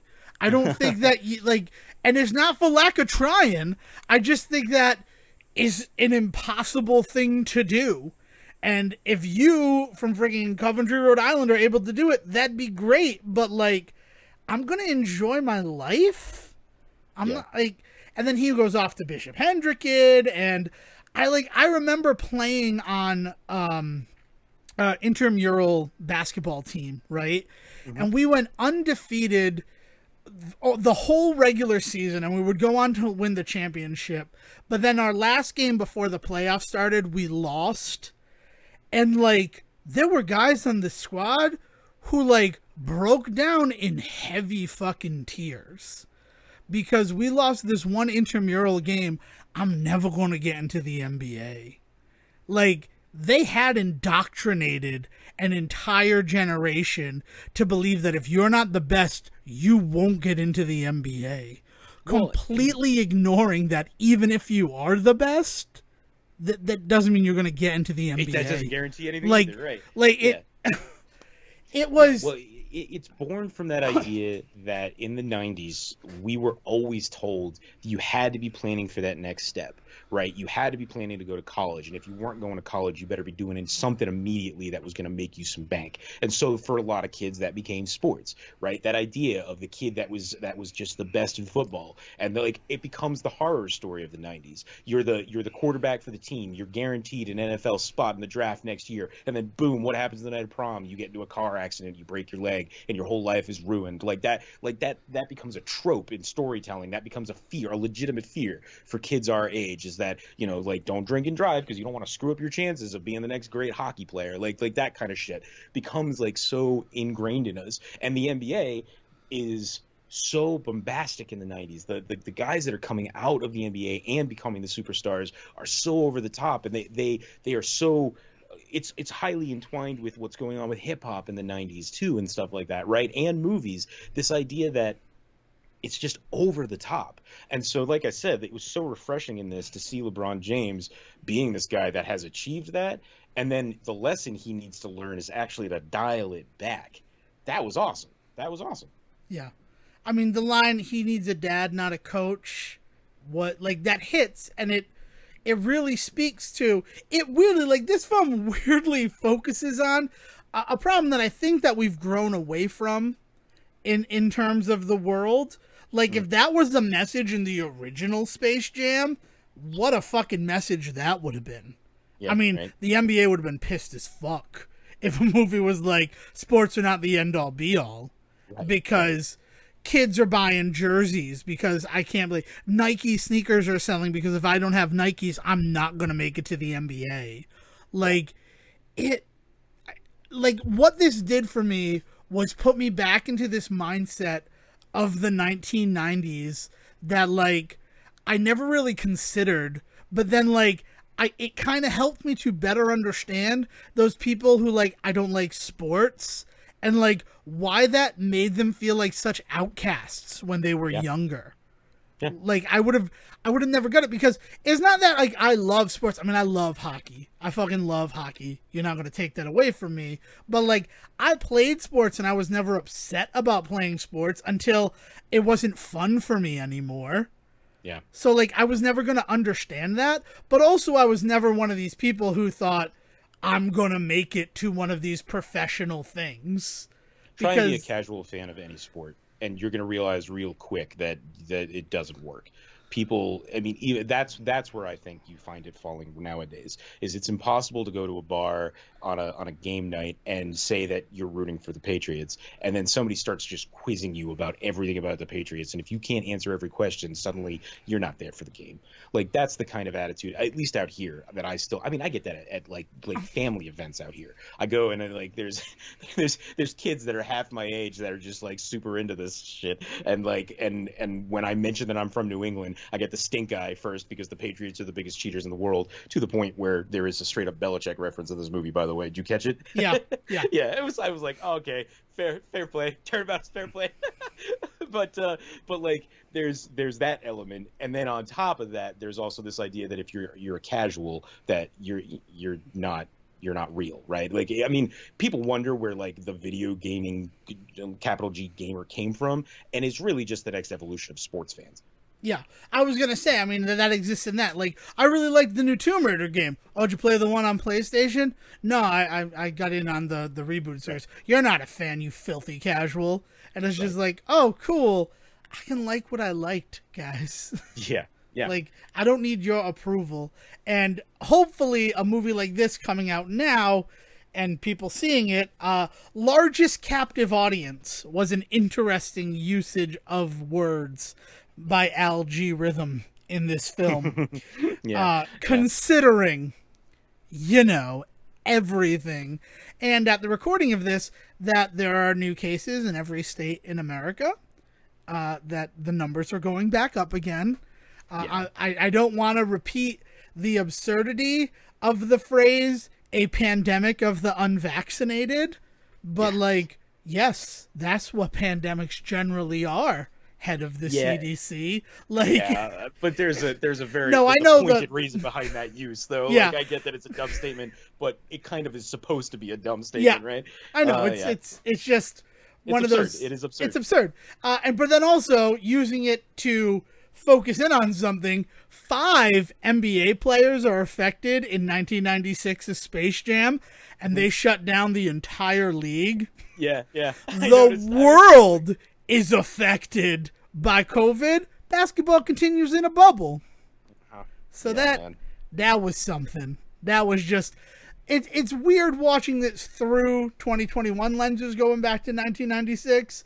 For other reasons, just then, the movie might not have aged that well. Offhandedly, I will also say the phrase largest captive audience is also a really interesting phrase, because it is an open admission that it's not about getting people interested and liking it.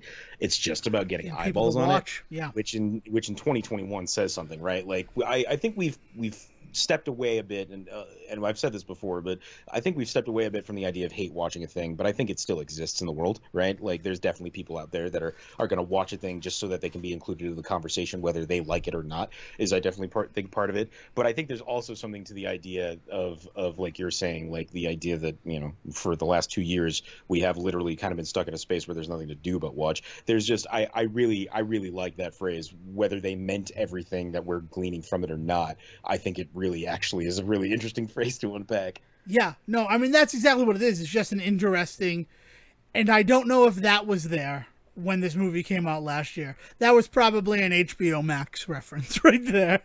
that they cleared away, and just replaced with something far more sinister, but also far more true.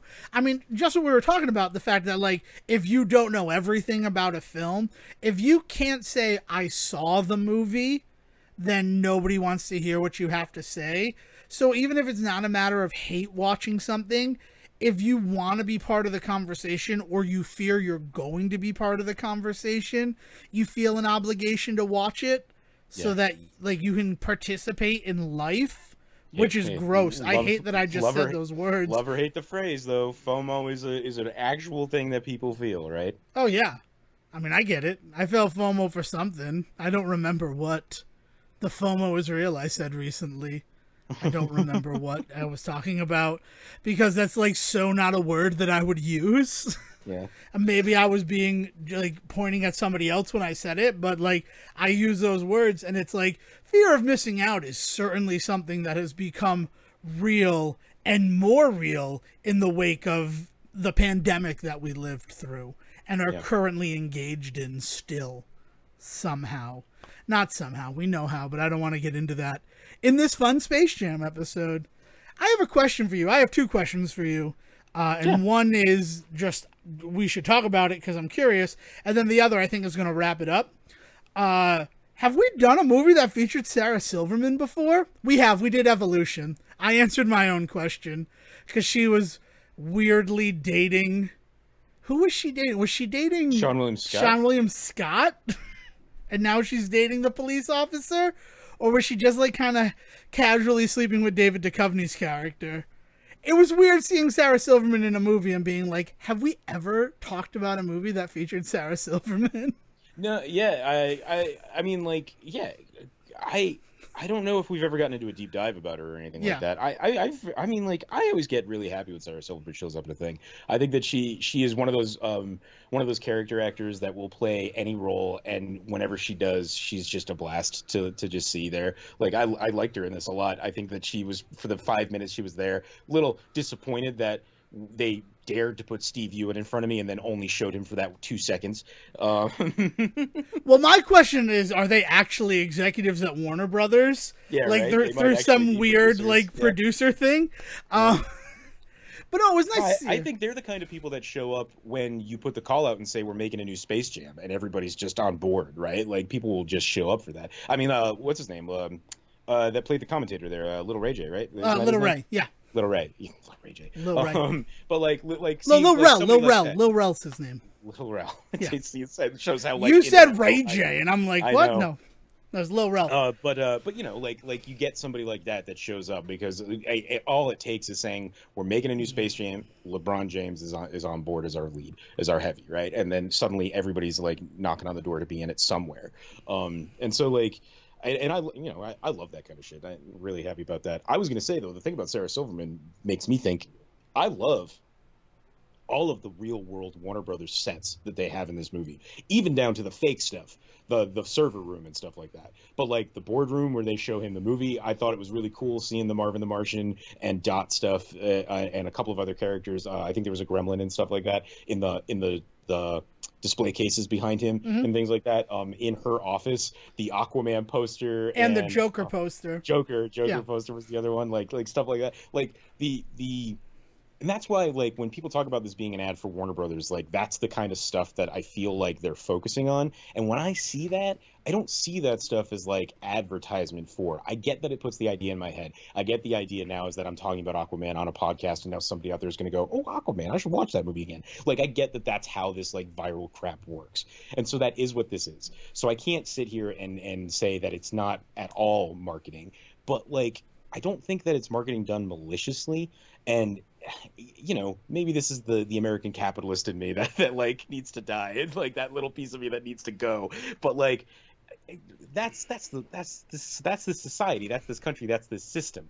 And like I'd rather have somebody at the helm who's doing that kind of shit, but doing it like with like arm in arm with me, than doing it and like shoving it down my fucking throat violently, like some other examples that are out there, you know? Yeah, what this felt like to me, right? And I put this in my little review tweet of it was, look at everything we own. WB. I don't think that they're trying to say, like, go consume these things. I think it's just a moment for them to flop their dick on the table and be like, yeah, I know Disney Plus came out and look at everything that Disney owns, but look at everything that we own. And then, like, think about the fact that our shit's kind of multifaceted. Yeah. Disney's kind of just got the one lane. And it's whether that lane goes through space, comic book land, or animation land. Yeah. We're varied, motherfucker. We are Warner Brothers. Yeah. In Ted Turner, we trust. Yeah, you know, it's the idea that they have a more diverse portfolio, and what happens with more diverse portfolios is you end up with a lot more bad marks, but you also end up with a lot more good marks. And so like that's how you play the stock market, baby. And like so that's all that Warner Brothers is ever doing. And it's so weird to me. Like at the end of the day, I think really the bigger thing about the capitalism argument, and this really is kind of the end of the argument for me, is if you don't think that just paying the price of admission to see that movie, whether you're paying for HBO Max or a ticket to go in, if you don't think that that's not part of the whole system, like the idea that you're complaining about a movie in front of your eyeballs is just a commercial for more products for you to buy, you're already in it, man. Like you're calling the system from the inside out. And I'm not saying people shouldn't do that. If you honestly feel offended by that, don't watch it. Don't give it that time of day. But also like I don't rain on my parade. You know what I mean? Like I acknowledge that it's that thing. I'm okay with that. Here's my money. Like shut up and take my money. Perfect. Said just like Bugs Bunny would have said it if he were the voice of Futurama character. Billy West said it. Yeah. Yes, thanks, Sejohn. I was trying to be subtle. I was trying to be cool and under the radar. You were about as subtle as Space Jam: A New Legacy. I'll give you that. Ooh, that's a good point. All right. And now the last question. Right, do anything that you want to add? Any last thoughts from you before I spiral into our last little debate section of this Space Jam episode? Yeah, we didn't give enough credit to the other NBA and WNBA stars that show up as the Goon Squad. Like, I also think phenomenal job for what those guys were doing. The amount of like silly green screen work that they probably had to do, but also hopefully balanced out by the amount of fun they got to be the bad guys in the new Space Jam movie. Like, I hope that that's the way that they feel about it. Like, just super rad that those guys show up and bring it and do so well as those guys was just awesome. We didn't talk about it enough. No, we didn't talk about that enough. That's a good point. I also really like Space Jam influences the episode of Futurama with the nuclear Supermen. Yes. And then the nuclear Supermen, they have to have some influence on the character of Arachnica. It's all being on the Goon Squad. Yeah. Because that's all I thought of with that. Other Goon Squad stuff, Wetfire. I feel like Wetfire was a waste because he was more wet than fire. He burns Gossamer at that one point, and that was upsetting. That's true. Gossamer had arms, and that was upsetting. I just if we're going to talk about things that were upsetting, like I wish it were a moment where he revealed it, not just, oh yeah, Gossamer's always had arms. You never saw the old cartoon, Devin. You didn't see Joe Kadowski in a Gossamer costume running around URI.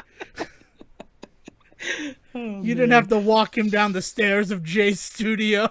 I will be honest. It took me too long to figure out that Wetfire was one person, right? Yeah, it took me a little too long to figure that out. Yeah, like that's the situation where it's like they didn't sell it enough. They needed that Two-Face moment where he was wet on one side, fire on the other side. There, yeah. And then it steams and it writes the name Wetfire. Like, that'd be so fucking cool. He was a missed opportunity. In terms of all the Goon Squad members, he's the one that I feel is the biggest missed opportunity. White Mamba is such a cool design, but I feel like a snake would be the worst basketball player.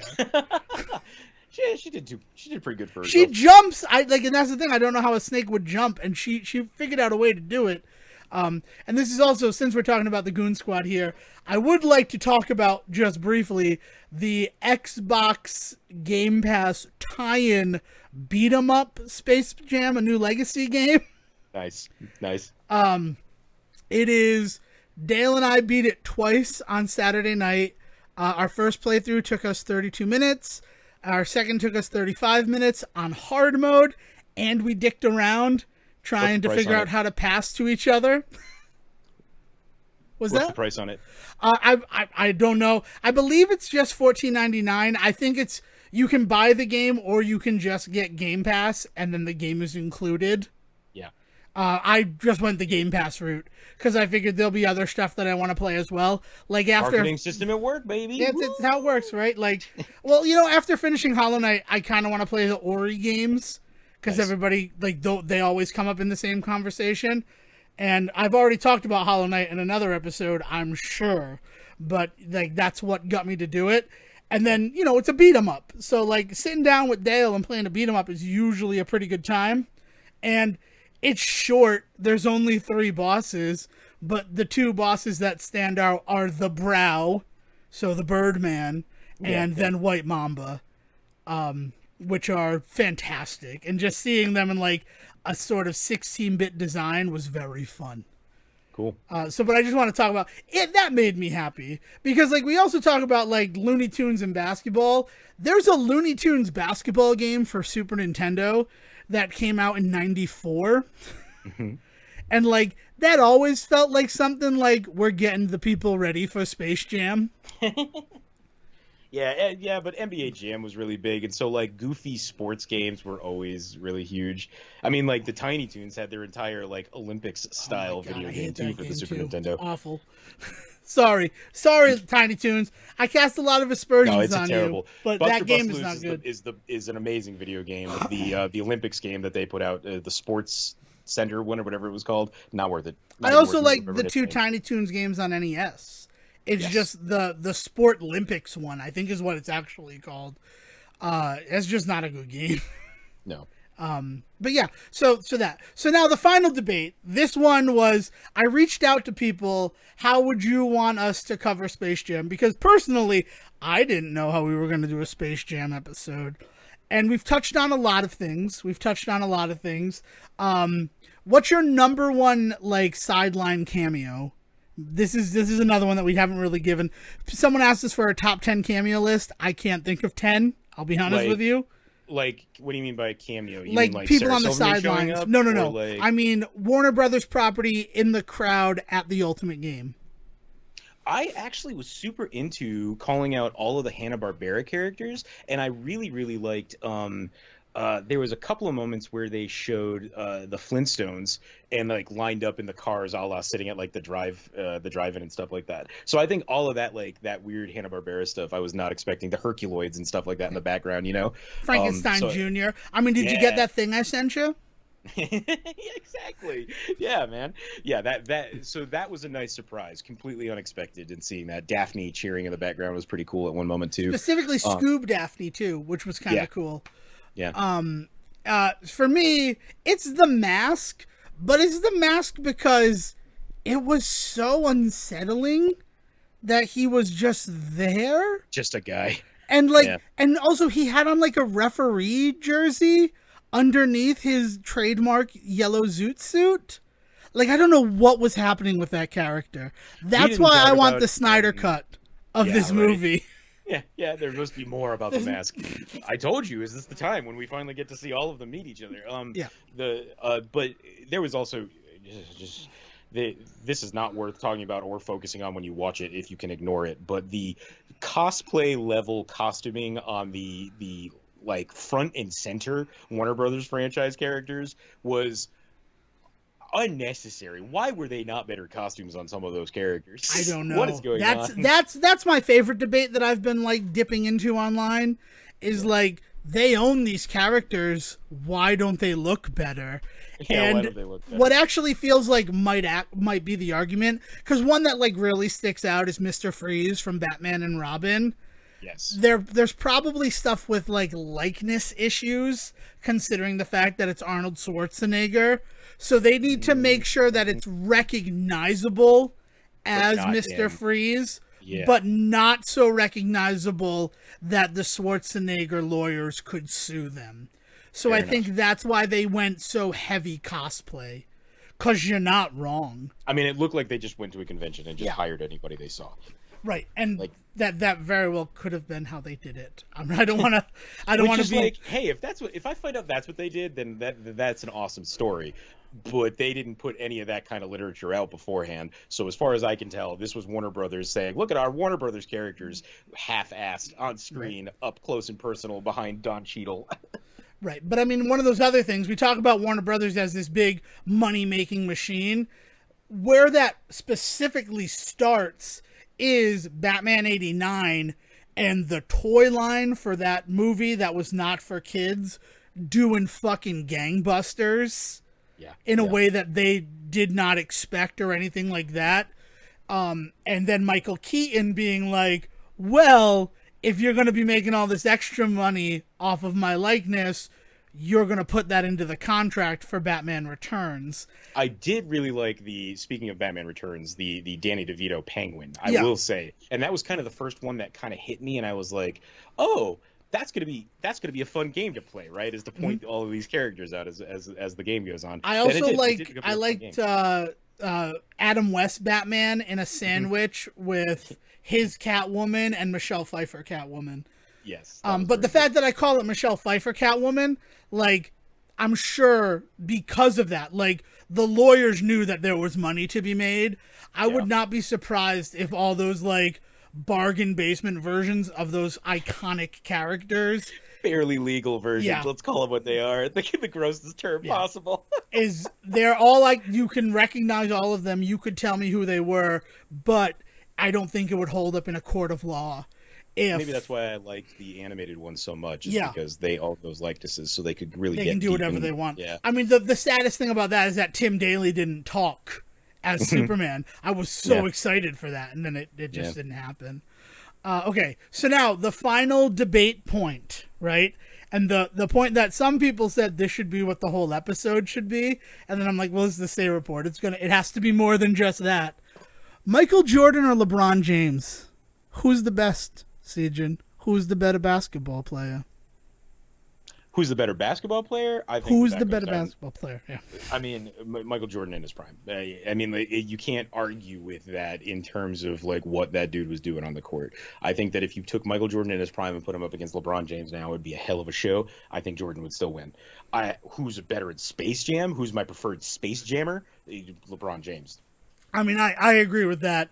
That's exactly where I lie. Michael Jordan single-handedly reinvigorated the NBA to the point that when they had to reprimand him, they were afraid that the NBA would cease to exist if they didn't find some way to keep him relevant. Exactly. Like, I mean, not only did he reinvent the NBA, I mean, not only did he like reinvigorate the NBA, but he reinvented it. Yeah. Like the star that he became really is the reason for what we were talking about before, where the NBA became the place to go to become a superstar, was because of somebody like him, and he really led the charge on that. Because he was started playing in the 80s and was no joke in the 80s, and then it was him versus Bird at the end of the 80s, early 90s that really kind of like made the sport and started that whole Jordan legend. And then it was throughout the 90s. Well, it was the 92 Dream Team.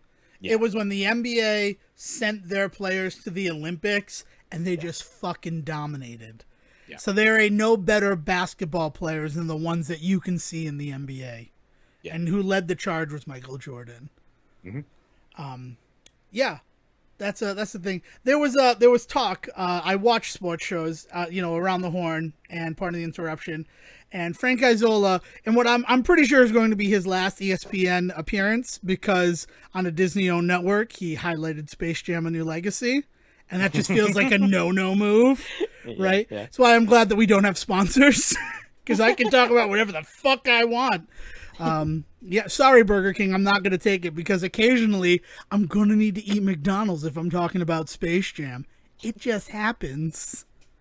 Also, I don't need to be on the toilet for the next 3 hours. Sorry, Burger King. That's a good point. But Frank Isola said it was the 40th anniversary of when James Brown was on the set of The Dirty Dozen and announced his retirement from the NFL because the shooting had gone long and he didn't want to have to go back and miss out on becoming a movie star. Right. So, that whole thing happens. And then Frank Isola said, I wouldn't be surprised if that's how LeBron James tells us that he's done with the NBA.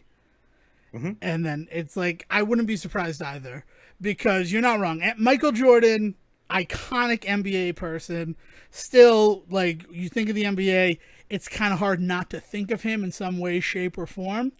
But LeBron James, he's going to have a second act, and that second act is going to be acting. And I really hope that he uses this new legacy Space Jam. He's able to use it as a way to springboard into more roles, and maybe deeper roles, because I think he's got the chops for it. I mean, the move clearly next is to do a comedy of some kind, right? Yeah. Whether he's a lead or a best bud to the lead, he's going to show up somewhere along the line here.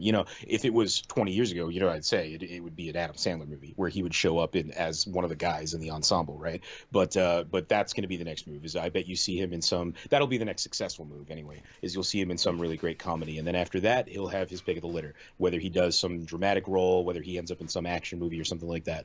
But I bet the next thing that we see him in is some highly regarded fun time summer comedy that does really well. He's going to play Kevin Hart's brother in a movie where Kevin Hart is getting married, and it's the first time that he's seeing his parents again.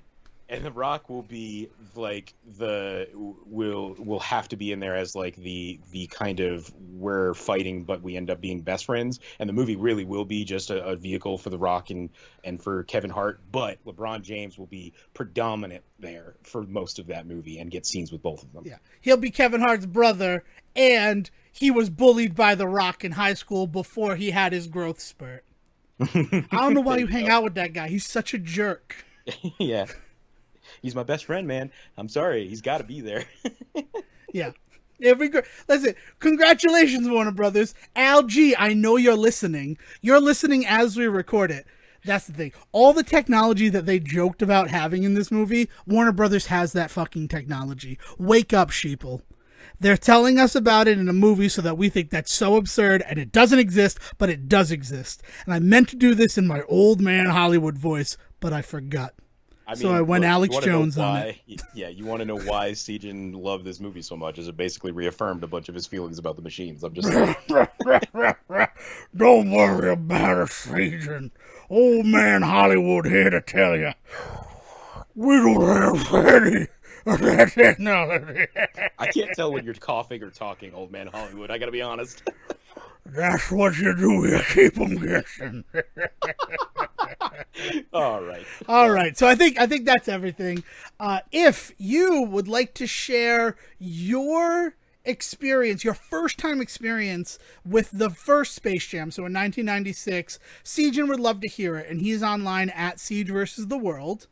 And if you know exactly what movie Devin and I would fuck off to when we ran away, tell us at Devin D. Decker. All right. So until next time, Will, please bring us out of the serververse. Have a nice night, folks. Thank you for listening to the Say Report with your host Devin Decker and Sejohn Serwick. Please follow the guys on Twitter and Facebook by searching for The Say Report, and you can always subscribe on your podcast channel so this is delivered straight to you and you can enjoy it every week. With apologies to your mother, we'll see you next time. Can I go home now?